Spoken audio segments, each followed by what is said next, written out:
Let me guess, you just got beaten again. You're staring at the respawn screen, blaming lag and making excuses. But what if the issue isn't the other player? What if the reason you keep losing is your own crosshair? The truth is, most players are held back by 5 simple aiming mistakes they don't even know they're making. Today, I will show you all 5 mistakes and how to fix them, so you can finally start winning in Rivals. First, and this is what separates good players from great ones, where is your crosshair when you're not in a fight? I'm talking about your basic crosshair placement. So many players around the map are staring at the ground like they're searching for lost car keys. This is a lazy habit that gets you eliminated. In a high-speed game, every moment counts. If your crosshair is on the floor, you waste valuable time dragging it up to the enemy. By the time you do that, the fight is already over and you have lost. The fix is to build a new habit. Always keep your crosshair at head or chest level. From now on, as you move around the map, try to point your crosshair where the enemy will probably show up. When you pick a corner, your aim should already be where their head is going to be. To make this easier, go into your settings and make your crosshair static. This stops it from growing and bouncing around, which can be a big distraction. A simple, clean dot or a cross shape in a bright, eye-catching color, like hot pink or lime green, will stand out against the map and help your brain focus on the one spot that matters. The second sign is that you always feel like you're a step behind. You round the corner and bam, you're taking damage before you can even realize an enemy is there. This isn't just about having slow reflexes, it's a sign that you're waiting for things to happen instead of making them happen. In a game as fast as Rivals, you can't just wait for enemies to pop onto your screen.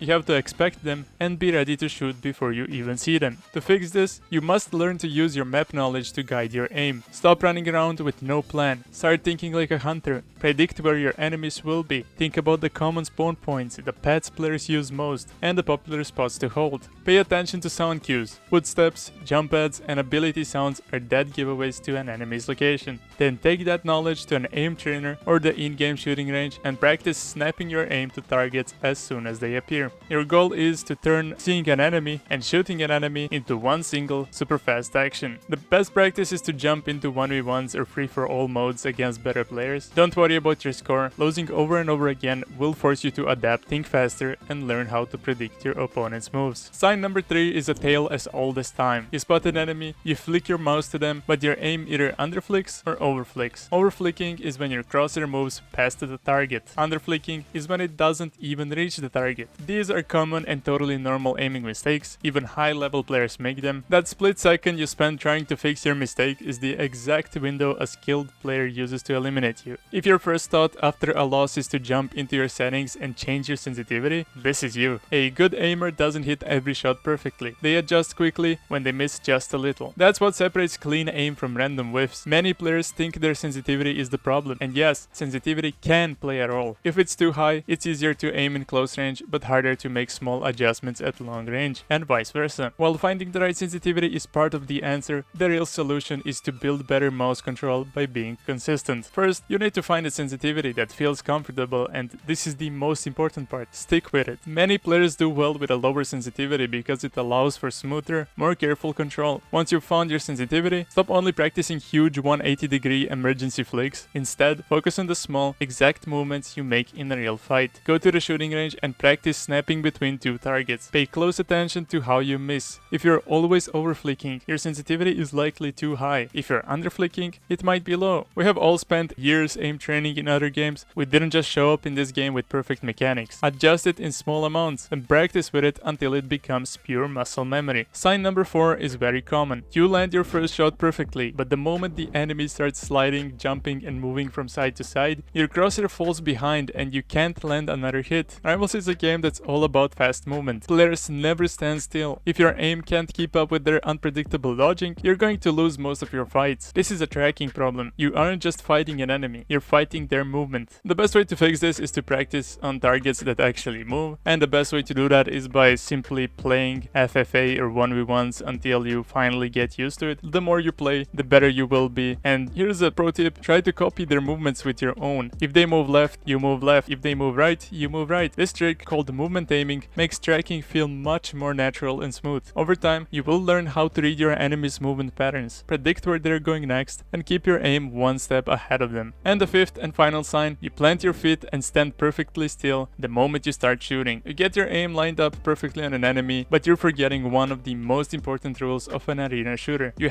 have to move. In a game like Rivals, standing still is like putting a giant free kill sign above your head. A good player will use their movement to easily dodge your predictable shots, while you're making yourself the easiest target on the map. The fix is to mix movement with your aiming. You must always be moving, especially when you're shooting. Practice moving left and right, which is called strafing, jumping, and sliding, all while keeping your crosshair locked on a single point. This is called movement aiming, and it's a game changer. Go into the shooting range and pick a single bot. Now try to win a fight against it while always moving. It will feel weird and hard at first, but mastering this skill makes you a very difficult target to hit. Remember, dodging shots from enemies is just as important as landing your own. So let's recap. If you find yourself staring at the floor, always getting shot first, wildly over or under flicking your shots, completely losing track of moving enemies, or standing still in the middle of a gunfight, then it's definitely time to admit it. Your aim is the problem. But here's the good news. Every single one of these problems is a skill that can be trained and improved. It's time to stop blaming your gear, stop making excuses, and start putting in the work to win your fights. If this video helped you find a mistake in your own gameplay, do me a favor and hit that like button and subscribe for more guides to help to get better in the game. I want to know what you're working on, so comment below and tell me which of these 5 mistakes you make the most. Now stop watching, get out there, and start practicing.